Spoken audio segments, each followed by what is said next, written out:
오늘은 우리가 온전한 선물이라는 제목으로 함께 말씀을 나누고 싶습니다. 여러분, 여기 선물이라는 것은 참 좋은 거잖아요.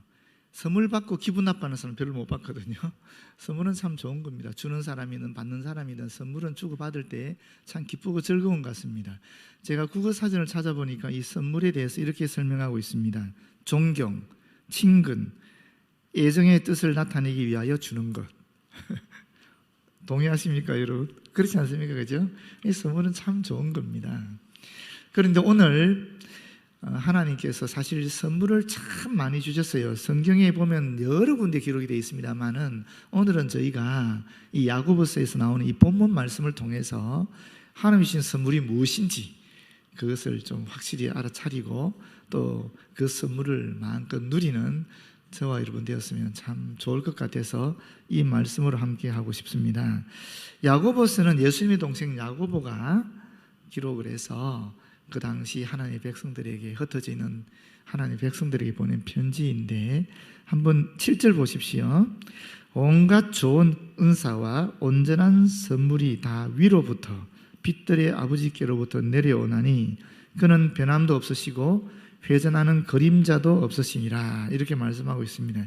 여기 보시게 되면 은사와 선물이라는 표현이 나오는데 사실은 같은 말입니다. 같은 의미입니다. 그런데 이 은사와 선물은 사실은 한 단어로 얘기하면 원어적으로는 주는 것이라는 뜻입니다. 주는 것, 주는 것이라는 겁니다.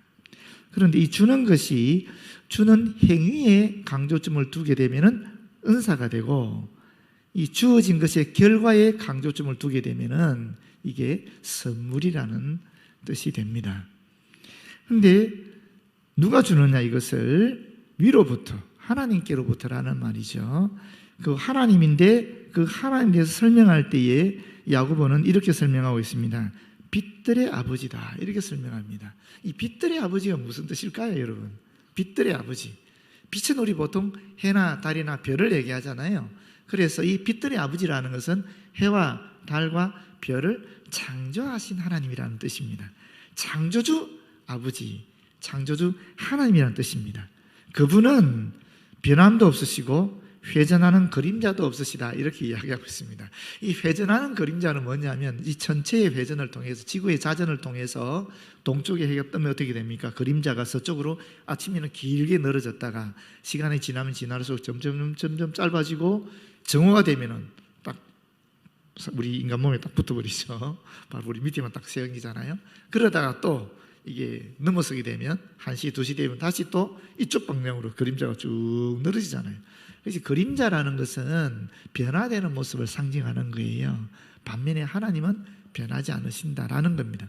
무슨 얘기냐면 하나님께서는 우리에게 좋은 은사로 또 온전한 선물을 주시는데 그분은 변하지 않으시고 우리에게 늘 좋은 것으로 주시는 분이다 하는 것입니다.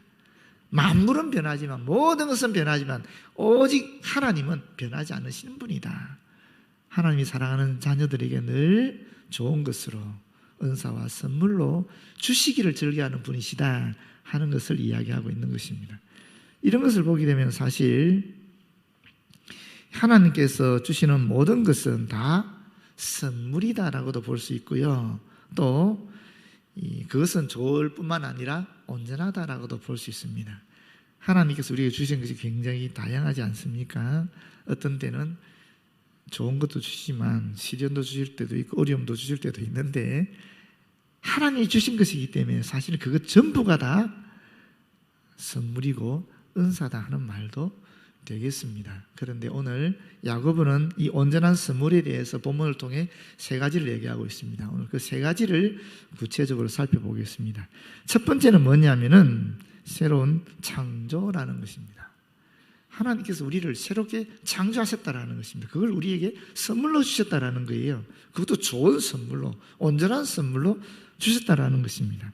18절에 보시게 되면 그가 그 피조물 중에 우리로 한 첫 열매가 되게 하시려고 자기의 뜻을 따라 진리의 말씀으로 우리를 낳으셨느니라. 여기 보시게 되면 이 첫 열매라는 말이 나오네요. 그죠? 첫 열매라는 말이 나오고 진리의 말씀, 그리고 우리를 낳았다는 그런 핵심적인 단어들이 나오는데, 이 진리의 말씀은 뒤에서 설명하기로 하고요. 먼저 첫 열매가 뭔가? 첫 열매나 첫 번째 소산이라는 뜻은 모든 열매나 소산물 전체를 대표한다라고 볼 수 있겠습니다.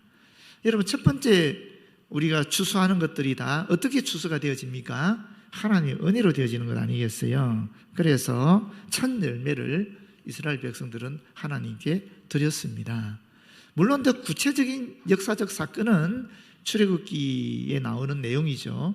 이스라엘 백성들이 애굽에서 탈출하기 전에 10가지 재앙이 임했고, 그중 10번째 재앙은 첫 번째 것의 죽음이었습니다. 사람이든 동물이든 상관이 없이 초태생, 첫 번째 것이 다 죽임을 당했는데, 하나님이 약속하신 대로 양의 피를 바른 집은 구원을 받았죠. 그 양의 피를 바른 집이 누굽니까? 이스라엘 백성이잖아요. 그렇기 때문에 이 첫 번째 이 장자, 이 개념은 하나님의 은혜로 생명을 얻었다 하는 뜻도 되고, 동시에 그것은 이스라엘 백성을 의미하기도 합니다. 그래서 이스라엘 백성들은 첫 번째 것을 하나님께 드림으로 말미암아 사실은 이방 민족과 자기들 간의 정체성의 구별을 가지게 되었습니다. 그런 전통하에 지금도 이스라엘 백성들은 그런 걸 하고, 또 우리 교회도 제가 여기 부임했었을 때 어떤 분이 오랫동안 회사에서 일을 하시다가 이제 은퇴하시고 기업을 하나 만드셨어요. 그러면서 그 기업의 순이익을, 첫 번째 달에 생긴 순이익을 헌금으로 온전히 드리는 모습도 보았습니다. 그런 것들이 다 이런 전통이라고 볼 수 있습니다. 그런데 예수님께서 부활의 첫 열매가 되셨잖아요. 그리고 요한계시록 14장 4절 보게 되면 거기에 아주 묘한 말씀이 하나 있는데, 사랑 가운데에서 속량함을 받아 처음 익은 열매로 하나님과 어린 양에게 속한 자들이다 라고 얘기하고 있습니다. 누구를 향해서 그렇게 얘기하느냐 하면 14만 4천 명 성도들을 향하여, 하늘나라에서 구원받은 영원한 생명을 얻은 주의 백성들을 향하여 이 첫 열매다라고 얘기하고 있습니다. 그러면 바로 저와 여러분이 첫 열매가 되는 것이죠. 그것을 오늘 본문에서는 우리를 낳으셨다라고 표현하고 있습니다. 이 낳으셨다라는 말은 새 생명의 창조를 얘기하는 것입니다. 새로운 피조물로 우리를 창조하셨다라는 것입니다. 고린도후서 5장 17절 말씀이 있죠. 그런즉 누구든지 그리스도 예수 안에 있으면 새로운 피조물이라.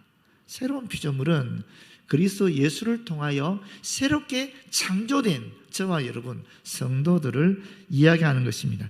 하나님께서는 태초에 능력의 말씀으로 무에서 유를 창조하셨는데, 똑같이 예수 그리스도의 이 구속 사역으로 인해서, 구속 사업을 통해서 죄로 말미암아 죽을 수밖에 없는 영혼들에게 새로운 생명을 부여하시는 창조를 하셨다라는 것입니다. 이것이 선물로 저와 여러분에게 주어졌다라는 것입니다. 온전한 하나님의 선물. 첫 번째가 바로 새로운 피조물, 새로운 창조라고, 영원한 생명이라고 볼 수 있겠습니다. 그런데 여러분, 그 뒷말이 묘합니다. 19절에 보면 내 사랑하는 형제들아 너희가 알지니 사람마다 듣기는 속히 하고 말하기는 더디하며 성내기도 더디하라. 사람이 성내는 것이 하나님의 의를 이루지 못함이니라. 아니, 새로운 창조, 새로운 피조물, 새로운 생명을 얘기하시면서 왜 난데없이 갑자기 듣기는 속히 하고 말하기나 성내는 것을 더디하라 이렇게 이야기하고 있는가? 이 말씀을 제대로 이해하기 위해서는 이 말씀이 어떤 역사적 배경하에 쓰여졌는지를 좀 알아야 됩니다. 여러분 한번 생각해 보시오. 이 말씀은 야고보가 썼다 그랬잖아요. 1세기적 상황을 두고 쓴 거지요. 예수께서 이 땅에 오시고 십자가 사역과 또 부활의 사명을 감당하시고 난 다음에 승천해 버리셨잖아요. 남은 사람들 어떻게 했겠어요? 남은 사람들은 주님의 약속하신 그대로 기다리면서 성령이 오시기를 기도하지 않았습니까? 그때 오순절 성령 강림 역사가 일어났고 그 다음부터 복음이 확산되기 시작하는데, 처음 교회의 모습 어땠을까요? 복음이 확산되었을 때 우리처럼 이렇게 큰 예배당을 짓고 이런 예배 의식 속에서 예배를 드렸겠습니까? 아니죠. 우리가 예배를 성전을 짓고 드릴 수 있게 공식적으로 허락된 것은 313년 이후거든요. 그러면 그전에는 조그만 무리들이 한 서너 명씩, 많아야 한 20명 정도 되지 않았겠습니까?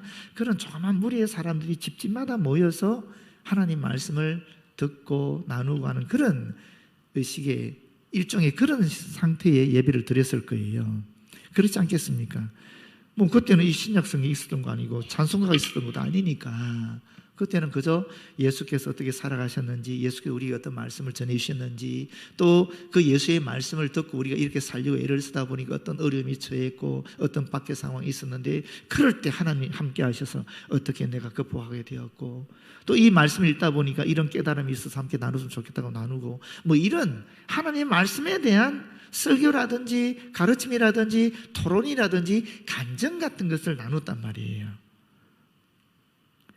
새로운 피조물이 된 성도들은 예수 그리스도의 말씀을 통해서 점점 성숙해 나가는데, 그 성숙해 나가는 것이 바로 이와 같이 집교에 모여서 말씀을 서로 듣고 나누고 토론하고 하는 가운데에 그 성장이 일어났다라는 겁니다. 그런데 말씀을 주의 종이 하든지, 또는 들은 말씀을 새롭게 깨우쳐서 함께 나누고자 애를 쓴, 또는 주님이 우리와 함께 하신 그런 이 간증거리들, 그걸 나누는데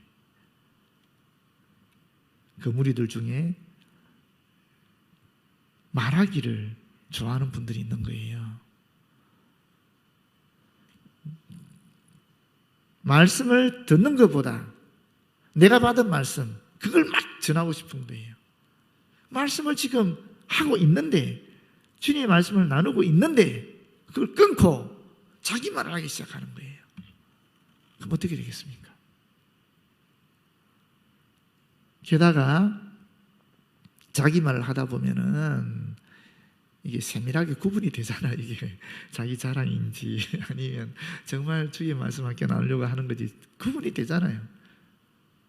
그러면 거기 있는 사람들이 그 말씀을 제대로 듣겠습니까? 잘 안 듣고 또 다른 얘기하게 되니까. 처음에는 좋은 의도였어요. 내가 받은 하나님의 말씀, 내가 경험한 주님의 말씀을 전하고 싶어서 했는데 이걸 주의깊게 듣지 않으니까 화가 나는 거예요. 그러면 그 모임이 어떻게 되겠어요? 깨지게 되는 거죠. 그래서 여기서 나오는 이 말씀은 새로운 피조물이 된 성도들이 하나님의 말씀을 듣고 또 그 은혜로운 말씀을 함께 나누는 가운데 함께 성장해 가야 되는데, 그걸 막는 것이 바로 말하기를 좋아하고 성내기를 쉽게 하는 그런 사람들 때문에 막아지니까 듣는 것을 속히 하고 말하는 것이나 또는 이 성내는 것은 더디해라 라고 얘기하고 있는 것입니다. 여러분, 성내게 되면은 제일 먼저 상하는 사람이 누구겠습니까? 자기 자신입니다.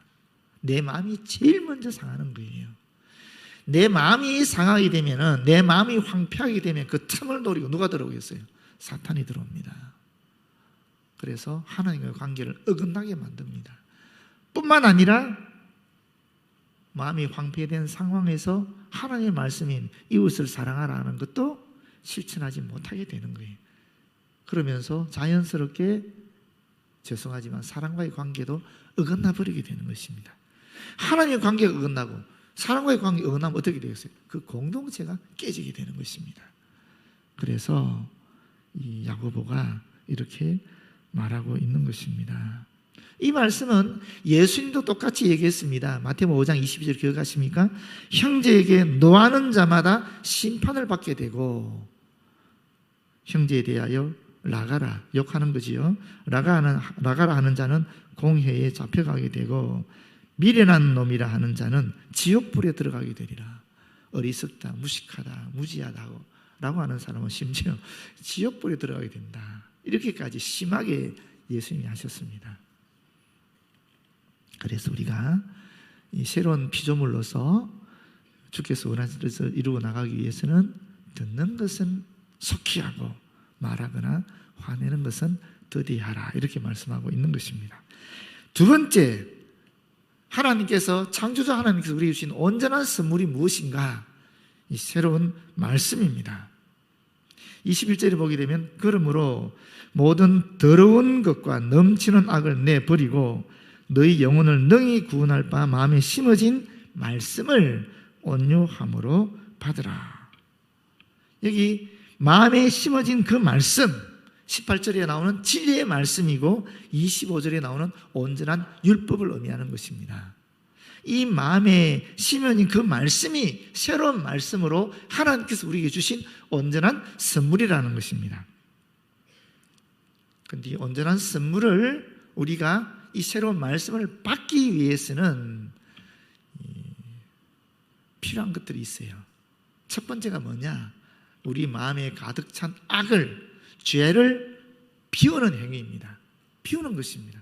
그게 바로 모든 더러운 것과 넘치는 악을 내버리라 하는 말씀 속에 있습니다. 여기서 더러운 것이라는 것은 우리 마음에 가득 찬 악에서 나오는 악한 말을 말하는 것입니다. 여기 넘치는 악이라는 것은 마음속에 악이 솟구쳐서 올라 밖으로 표출되는 악한 행위를 이야기하는 것입니다. 둘 다 뭡니까? 마음에 가득한 것이 말로, 행위로 나오는 것인데 그게 악한 것들입니다. 마음에 있는 악한 것들, 이것들을 비워내야 된다는 거예요. 그걸 내어버리라 라고 설명하고 있는 것입니다. 우리가 밤에 자기 전에 옷을 벗지 않습니까? 그걸 새 옷으로 갈아입지요. 잠옷이든 뭐든. 그리고 아침에 일어나면 또 그 옷을 벗고 또 새로운 옷으로 갈아입지 않습니까? 그 행위를 얘기하는 겁니다. 우리 안에 있는 마음에 가득한 악, 이 악을 벗어버려야 된다는 거예요. 내어버려야 된다는 것입니다. 그게 비움이죠. 그럼 비운 그 상태로 가만히 놔두면 되느냐? 아니죠. 비워진 상태에 넣는 게 있어야 되지 않겠습니까? 무엇으로 채워야 되느냐? 이 마음에 심어진 말씀, 진리의 말씀, 온전한 율법을 이 마음에 채워야 된다는 거예요. 마음에 심어진 말씀이라는 것은 이미 사도들을 통해서 신기어진 것을 말하는 것입니다. 가르쳐진 말씀을 얘기해요. 이미 우리가 하나님 말씀 배웠잖아요. 가르침을 받았잖아요. 그것이 이미 우리에게 심어져 있는데 그 말씀을 얘기하는 것입니다. 그런데 여기 또 중요한 하나의 과정이 더 있어요. 우리가 비우고 채우는데 그 중요한 과정이 그 사이에 하나가 끼어져 있어요. 그게 뭐냐면 온유함으로 받으라 하는 말씀이에요. 이 온유함이라는 뜻은 무슨 말이냐면은 사나운 짐승이 숙련된 그런 이 조련사에 의해서 길들여진 상태를 말합니다. 내가 지금 목이 심하게 갈증이 났어요. 그때 냉수 한 잔 마셔서 이 갈증이 싹 풀린 그런 상태를 말합니다. 높은 열이 올라서 지금 고통받고 있는데 약을 먹어서 그 열이 진정된 그런 상태를 말합니다. 그게 온유함이라는 뜻입니다. 다시 말하면 여러분이 이 자리에 오실 때에 하나님의 말씀을 듣기 위하여 주님께 온전히 예배드리기 위해서 오셨습니다. 그렇죠? 내 속에 있는 악한 것들 다 비우고 그저 주님의 말씀으로 채워지기 위한 마음으로 오신 거예요. 이 자리에 딱 앉았습니다. 다 비우고 앉은 거예요. 그럼에도 불구하고 이 순간에, 이 말씀을 듣는 순간에 내 속에서 끊임없이 올라오는 것들이 있습니다. 그렇지 않습니까? 사실 졸음이 올라오기도 하지요. 이상하게 집에 침대가 있는데 잠이 안 오는데 우리 예배당에서 말씀을 듣게 되면 왜 그렇게 졸리는지 모르죠. 안 그렇습니까? 마음이 편안해지니까 졸리는 거예요. 세상에서 지금 이 예배당으로 나올 때 우리 마음이 얼마나 편안합니까? 주님을 바라보고 오게 되니까 마음이 편안해지니까 하나님의 사랑하는 자에게는 잠을 주시잖아요. 그래서 졸음이 오는 거거든요. 그건 당연한 현상입니다만은 그걸 길들여야 되는 거예요. 그리고 또 아무리 목사인 제가 주의 종으로서 하나님의 말씀을 전하지만 그럼에도 불구하고 여러분은 저를 보고 또 제 음성을 듣잖아요. 근데 여러분 중에 저로 인해서 상처받은 분들 없습니까? 있어요. 왜 없겠어요? 제 말로도 상처받고 제 행동으로도 상처받고 여러 가지 이유로 저한테 상처받은 분들이 있단 말이에요. 그런 분들은 제가 비록 하나님의 말씀을 전한다고 하지만 저를 통해서 나오는 말씀이다 보니까 듣기 싫을 수도 있는 거예요. 그 음성이 듣기 싫기도 해요. 얼굴 보기도 싫어요. 그런데 이 말씀이 제대로 들어가겠습니까? 안 들어가는 거예요. 어떻게 됩니까? 여러분 마음을 스스로 길들여야 되는 것입니다. 그래 하지 않으면 하나님이 주신 이 온전한 선물인 진리의 말씀을 받을 수가 없는 것입니다. 여러분, 저한테 상처받은 분들은 부디 저를 용서해 주시고, 제가 하나님의 온전한 통로로서 제대로 말씀을 전할 수 있도록, 여러분께 거리낌이 되지 않도록, 거치는 것이 되지 않도록 기도해 주시길 바라요. 저도 고치도록 애를 쓰겠습니다만은, 근데 여러분을 위해서 말씀을 드리는데, 하나님의 말씀은, 온전한 율법은 선물입니다. 이 선물을 받기 위해서는 여러분께서 이 자리에 오는 비움의 태도도 가져야 되지만, 중요한 것은 여러분 스스로 말씀을 들을 때 올라오는 이런 졸음이라든지 잡생각이라든지, 심지어 저로 인해서 받았는 그런 상처들까지도 여러분 스스로 길들여야 이 귀한 하나님의 말씀을 온전히 받을 수 있는 것입니다. 근데 그 뒤에 또 묘한 말씀이 있어요. 너희는 말씀을 행하는 자가 되고 듣기만 하여 자기 신을 속이는 자가 되지 말라. 누구든지 말씀을 듣고 행하지 아니하면 그는 그걸로 자기의 생긴 얼굴을 보는 사람과 같아서 제 자신을 보고 가서 그 모습이 어땠는지를 곧 잊어버린다. 이런 얘기하고 있어요. 이게 도대체 또 무슨 말씀입니까? 갑자기. 이게 무슨 말씀이냐면, 여러분, 하나님의 말씀이 마음에 내가 길들여서 내가 마음에 가득 차야 되는 것이거든요. 그런데 우리는 요 지적인 수용으로만 그칠 때가 많이 있어요. 지적인 수용으로만. 그러면서 은혜 받았다 라고 착각하는 겁니다. 지적인 수용으로 그쳤다는 소리는 뭐냐면은 머리로만 이해했다는 것이고, 이것이 마음으로 내려와서 하나님의 말씀이 내 마음에 가득 차게 하지 않았다라는 거예요.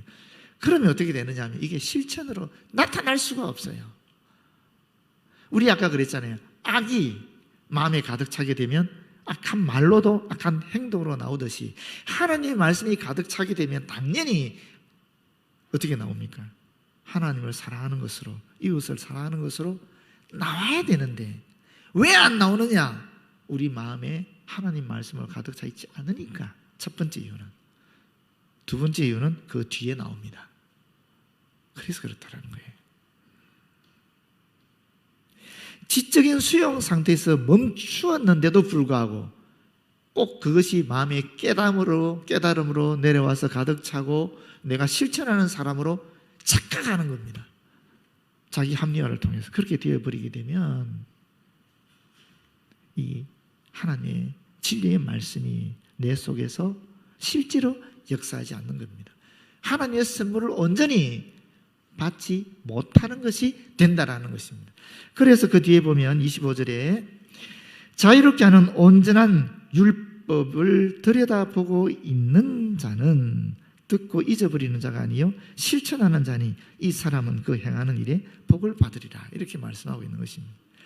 여기서도 중요한 단어가 있어요. 사실 온전한 율법, 중요한 말이죠. 그죠? 온전한 율법. 온전한 율법은 진리의 말씀이고 마음에 심겨진 말씀입니다. 이 온전한 율법은 누가 했습니까? 누가 만들었습니까? 예수 그리스도가 하신 거예요. 예수 그리스도가 옛적에 왜곡된 그 하나님의 말씀을, 하나님 말씀은 원래 온전하고 영원하고 거룩한 것인데 이 유대인들이 그걸 왜곡시킨 거거든요. 그 왜곡된 말씀을, 율법을 다시 회복시키신 거예요. 그래서 예수께서 말씀하셨잖아요. 마태복음 5장 17절에 내가 율법을 폐하러 온 것이 아닙니다. 나는 율법을 완전하게 하기 위해서 왔습니다라고 얘기하셨잖아요. 그리고 그 율법을 완전하게 하신 거거든요. 그게 이 온전한 율법이라는 뜻이에요. 그런데 이 온전한 율법, 예수께서 새롭게 하셔서 완전케 하신 제대로 된 해석을 통해서 완전하게 만드신 율법은 어떤 내용을 담고 있는가? 자유롭게 하는 거랍니다. 자유를 담고 있다는 것입니다. 진리를 알지니 진리가 너희를 자유케 하리라. 그 말씀이 바로 이 말씀이거든요. 율법의 의미는, 온전한 율법은 우리를 자유롭게 하는 것입니다. 죄로부터 자유케 하는 것이죠. 우리를 얽매이던 모든 그런 정신적인 압박감으로부터 우리를 자유롭게 하는 것입니다. 육체적인 질병과 고통 가운데에서도 사실은 우리를 자유롭게 하는 것입니다. 그게 바로 그리스도께서 우리에게 주신 새로운 율법이라는 것입니다. 그런데 이 율법이 지적인 수용에서 멈추면은 내 삶에 아무런 영향력이 없다라는 거예요. 이것이 지적인 수용을 넘어서서 내 마음의 깨달음으로 들어오고 내 마음에 가득 차게 될 때에 비로소 역사하게 되는데, 그것도 보십시오. 여기 뭐라고 얘기하고 있느냐. 들여다보고 있는 자라고 얘기하고 있습니다. 들여다보고 있는다가 무슨 뜻이냐면 이게 두 가지 단어가 합쳐진 말이거든요. 첫 번째는 몸을 굽혀 자세히 보다라는 뜻입니다. 두 번째는 계속 머물다라는 뜻입니다. 이 두 단어가 합친 말이에요. 그럼 뭐라고 얘기할 수 있겠어요? 계속해서 그 말씀을 들여다보는 거예요. 오늘 우리말로 하면 묵상하는 겁니다. 계속해서 하나님의 말씀을 묵상하는 거예요. 하나님 말씀 여기 있잖아요. 근데 우리 일상에서 이 말씀을 계속 들고 다니면서 계속 볼 수는 없지 않습니까? 근데 이 말씀이 우리 마음에 있으면 어떻게 되겠습니까? 언제든지 어디서든지 누구를 만나든지 무슨 일을 하든지 간에 끊임없이 내가 끄집어낼 수 있는 거예요. 늘 묵상할 수 있는 거예요. 그렇지 않습니까? 그렇게 될 때에 우리는 하나님을 사랑하고 이웃을 사랑하는 그 실천적인 삶을 살아갈 수 있게 된다는 것입니다. 그래서 새로운 말씀은 하나님의 선물이 되는 것입니다.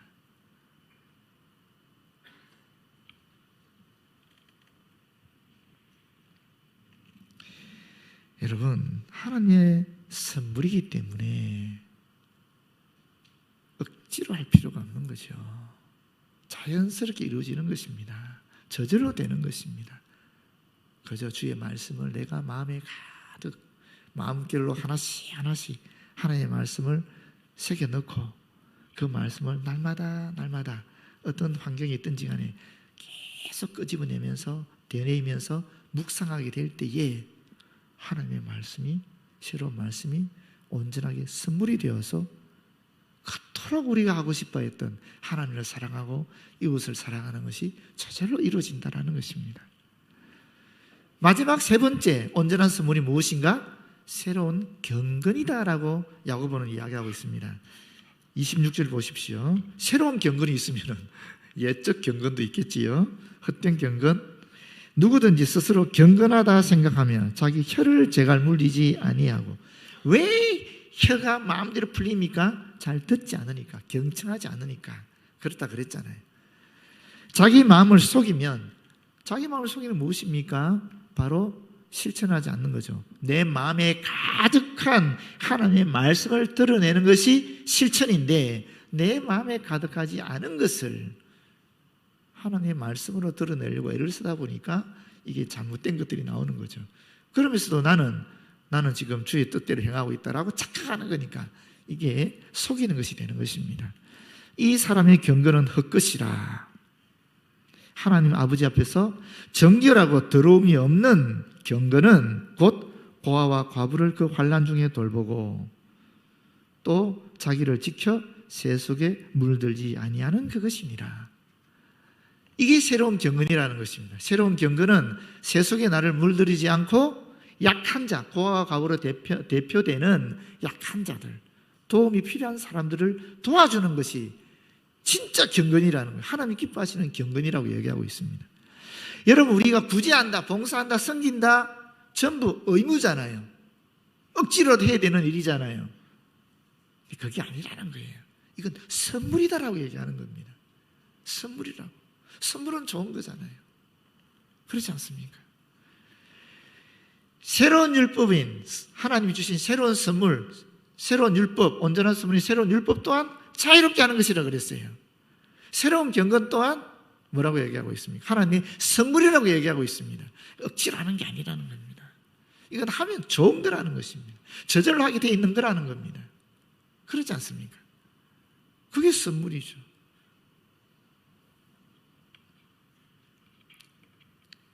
여러분, 사도행전 16장 35절에 보면, 죄송합니다, 20장 35절에 보면 예수님이 직접 하신 말씀인데, 사도행전에는 예수님이 직접 하신 말씀이 이 한 구절밖에 없어요. 그렇게 명시적으로 나타나 있는 것은. 그런데 그게 뭐냐? 주는 것이 받는 것보다 복이 있다라는 것입니다. 여러분이 자녀들에게나 또 여러분이 사랑하는 사람들에게, 존경하는 선생님이나 또 사랑하는 친구들에게 선물 줄 때 억지로 주는 사람이 있어요. 그리고 선물 주고 나면 어떻습니까?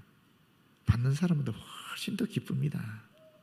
자식한테 선물 줄 때 자식보다 부모가 더 기쁘잖아요. 똑같아요. 여러분이 주면 받는 사람보다 더 기쁨이 넘치는 겁니다. 여러분이 주면 받는 사람보다 더 복이 넘치는 겁니다. 여러분이 주면 받는 사람보다 더 감사가 넘치게 되어 있는 것입니다. 그렇기 때문에 약한 사람을 돕는 것은 사실은 하나님의 선물이 되는 거예요. 왜? 저와 여러분에게 더 좋은 것으로, 더 큰 감격으로, 더 큰 은혜로, 더 큰 기쁨을 주시기 위한 방편이기 때문에 그건 의무가 아니라, 억지로 해야 되는 일이 아니라 선물이 되는 것입니다. 여러분, 모쪼록 받는 것이 참 좋죠. 그러나 받는 것보다 더 좋은 것은 주는 것입니다. 여러분 안에 있는 이 새로운 피조물이 된 여러분들이 새로운 말씀으로, 새로운 온전한 율법으로 가득 차서 새로운 경건으로, 드림으로, 줌으로 말미암아 진정한 하나님의 은혜와 축복과 또 기쁨을 누리시기를 바랍니다. 기도하겠습니다. 아버지, 고맙고 감사합니다. 귀한 말씀 주시니 고맙고 감사합니다. 받기만 하는 것이 아니라, 듣기만 하는 것이 아니라 이 말씀을 우리의 마음속에 가득 채우고 언제나 묵상하는 가운데 실천하면서 참으로 주님이 주시는 온전한 진정한 기쁨과 감사와 은총을 누릴 수 있도록 도와주시옵소서. 예수님 이름으로 기도드립니다. 아멘.